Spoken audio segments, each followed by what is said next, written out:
Hey there, welcome to the Bronx Buzz. This is Bronx Net's program where we talk to reporters and writers and editors and journalists and all different kinds of people who are putting stuff out in the Bronx. And in our second segment today, we're going to talk to I don't even have a long enough list for him. He's a musician, he's a DJ, he's a sports announcer, and you're going to really enjoy meeting him if you haven't already seen him performing around the borough. But to get started, we're going to one of the most important publications in New York City, and that is The City. And our friend Katie Honan is a reporter over there. Nice to have you with us, Katie. Yeah, thanks for having me on. Katie wrote some articles, as she knows, caught my eye, and I said, "My goodness, let's first talk about the budget." It's not yet been ratified and approved by the city council, but Mayor Adams seems to have had some kind of a handshake with Adrian Adams, the city council speaker. So where are we at? What are the highlights that you wrote about in the city for Mayor Adams' budget proposals? So, just the budget is getting voted on Monday evening, probably late into the night. That will certify the budget. But what we have, it's important to note that this is one of the earliest budget deals that we've had in recent memory. The handshake was last week, which kind of just loosely defines it. But the biggest issues that I've seen and that my colleagues have seen is cuts to education, the Department of Education. I saw one colleague, Jeff Colton of City and State, estimated it's around $1 billion less. So that's a real concern for parents, for teachers, for students, of course, of that cut. Mayor Adams has said it's kind of just adjusting to the lower federal funds that the city received during COVID, and then also a decline in enrollment. About 6% fewer students are enrolled in New York City public schools. One other thing to look at is, sort of, it's like we've seen every year, it's the highest budget that we've had, $101 billion or so. The NYPD's budget, as we've seen it, mind you, we haven't seen the official documents yet. We're kind of going off what they say. The NYPD's budget is flat. What Mayor Adams When you did, say flat, in other words, they just kept it even yeah, from one to the other. yeah, and those always see adjustments. They have overtime Right. adjustments, all that kind of stuff. The one kind of loss for Mayor Adams, he had said earlier in the year that he wanted to hire close to 600 new correction officers. That is not in the budget. There are some, in terms of trash, I know trash and garbage pickup is a big issue all around the city, and I'm sure in the Bronx. They're restoring pail pickup to what we had during COVID. As you know, during COVID, that summer of 2020, Right. there were a lot of cuts. So those overflowing trash cans you see on the street, those green bins, they're going to be picking up more of those, and having more pickup of that. So hopefully we'll see a big change on the city's streets. One of the things that you have not mentioned, and I've heard from advocates, is the parks budget, Yeah. which the mayor had said that it would stay at 1%, but we're about half that. Personally, I think we really got to build up our parks. People need to be outside, people need to recreate. If you were talking about health, that's as important as putting some kind of funding in there.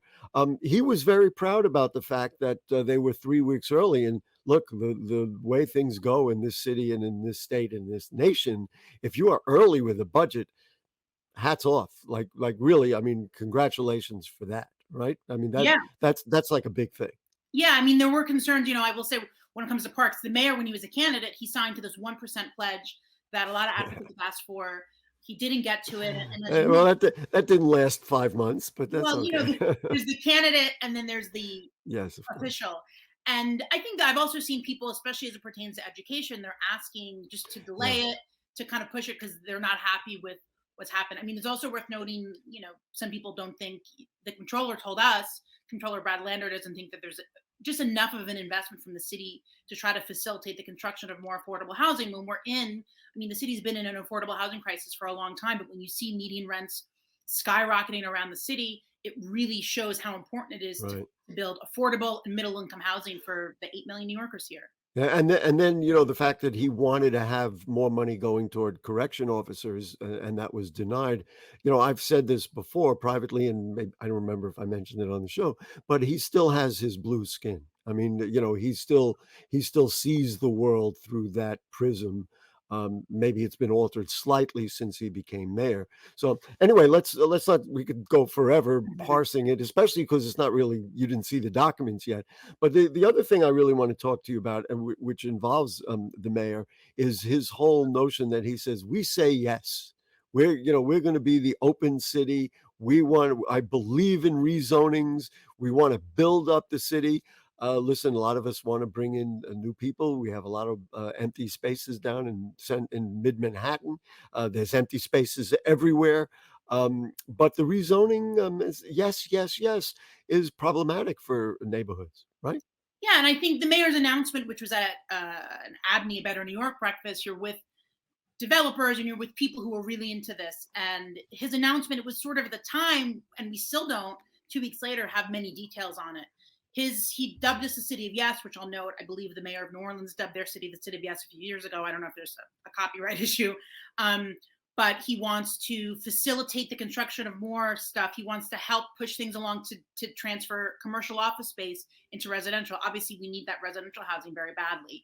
He wants to make things easier for businesses who want to, if you want to expand, it shouldn't be so bureaucratic. If you want to, what the mayor's talked about since he was a candidate is removing some of these really punitive, minor fines and restrictions, not things that are life threatening or things that are serious health issues, but things that will make it easier for businesses to kind of, Yeah, the labeling on the awning wasn't appropriate or something exactly. like that. I mean, I've heard that. We've done enough small business shows and things like that. Yeah. But, the notion of when COVID hit and all those buildings were empty, and now as it's played out and we don't see a lot of companies are saying, it never occurred to us, but we could run the thing out of, people can just stay home and then we don't have to spend all that money on real estate, left a lot of properties open. If the need is housing, if Mayor Adams is clever enough to figure out, because these are incredibly complicated and the forces of development are incredibly nuanced, if he can figure out how to do that and turn a Park Avenue tower into a place where people can have homes, all power to him. And I'm not talking about, those big towers that have people, foreigners coming in and buying apartments. I'm talking about giving, New Yorkers a chance to live in nice neighborhoods with good housing. Gary votes yes. I don't know. Yeah. But on the other side, you wrote about city council members who derailed a 915 proposed new apartments in Harlem. Now, you would think that, and I'm not, I don't really understand what happened to that project, that specific project. Mhm. But if this council turned it down, this rubber stamping of everything may not go that smoothly. Yeah, so just a little background. It Yeah, was a proposal to build more than 900 units of housing on 145th Street and Lenox. So you're on a transit, you're close to subway. It's a transit-rich area. But the council member and the community board were concerned with the lack of from the initial proposal, the few number. It was only a few hundred. It was basically the minimum required under the city law. When you're doing your rezoning for when you residential. say minimum required, apartments or parking or Apartments, yeah. So apartments, reaching an affordability level, the right, city with mandatory inclusionary housing, you have these complicated, right, formulas, right, right, formulas of how many units of housing. right. The developer, so he didn't have the support of the community board. Even Borough President Mark Levine said he wanted it to be 50% affordable. So the councilwoman, Kristen Richardson Jordan, from the start had said she was opposed to the project. She wanted more affordability. She said it was like a giveaway. And I think the lack of her support, the lack of the support from the community board, he had some support in the community, but I don't think he thought the developer, one of Bruce Teitelbaum, who used to work for former Mayor Giuliani, I Right. don't think he did not feel he had that full support he needed in the council. It's worth noting some other people reported, he didn't meet with City Hall when he was supposed to. So there were some issues and some missteps there. Member deference, as we call it in the city council, for the most part, if your council member does not approve of a project in their district, the rest of the council is not going to. Yes, it's not a golden rule because I have examples here in the Bronx that haven't been that way. The most obviously the Croton filtration plant that was built up in the Northwest Bronx, because that was roundly opposed by all the local elected officials in that area, but of course got passed anyway.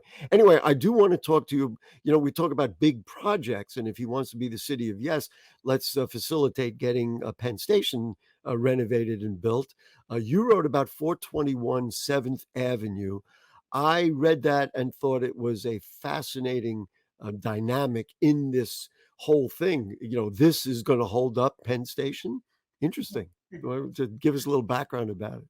Yeah, so my story took a look at what was interesting to me is looking at this assembly race in that district to replace Dick Gottfried, who's the longest serving elected official in New York State. He's been in office since the 70s. He's retiring. And the candidates running, just going through some of the campaign filings.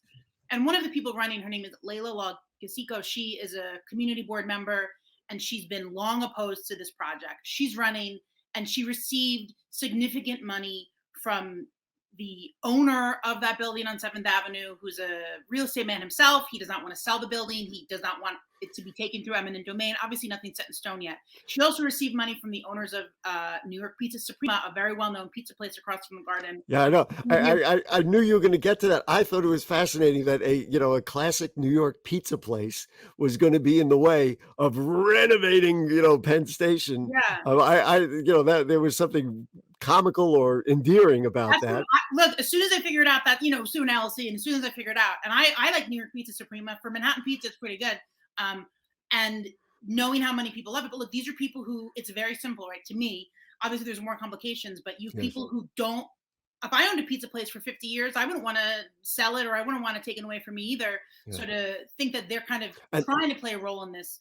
And when you have property on 7th Avenue, and 34th Street, outside the Garden, I mean, all outside Macy's and all that, there's probably not enough money that they could pay you off to say, well, let us do this. Like, let's say the Bronx Terminal Market, and they paid the guys $1 million and let them go. This is big time property. And they're saying, hey, we've been here for 50 years. We should mention that Ms. Law Gasico is running to succeed Dick Gottfried, who is the longest running assembly member. I didn't realize 52 years. That is a heck of a long time. Anyway, these are the stories. You can check them out in the city. Let's talk about. I love to do this. What are you working on? What's coming up? What are we gonna read about next? We're Unfair question. I agree.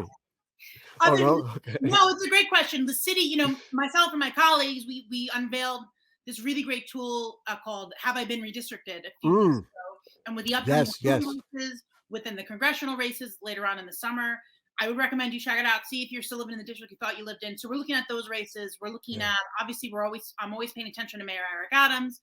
Whatever he's up to, he keeps things very, very interesting. Do you, the way the world is now, do you go to City Hall, or are you able to do it virtually, like so much work is being done? I was at City Hall this morning. I just came home to do this. Thank you very much. Yeah. And we only got about 30 seconds left. Want to compare what it's like covering Mayor Adams versus covering Bill de Blasio? He's on time. That probably would be helpful. There's less waiting around. Honestly. Less waiting around. Huge after you covered Mayor de Blasio for how many years, where he would make you wait 30, 40, 50 an hour, 2-3 hours.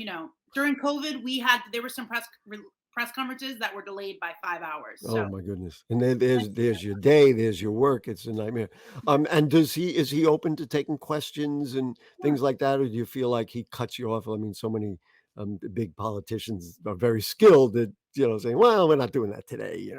He's very strict about you can't yell out questions, you get called on, which at least it keeps things. Well, that's fair. I mean, you can do that. All right, listen, Katie Honan, we love you. We need you, and we want you to keep working at the city and keep feeding us the stuff that helps us really understand our world, not only in the Bronx and in the city.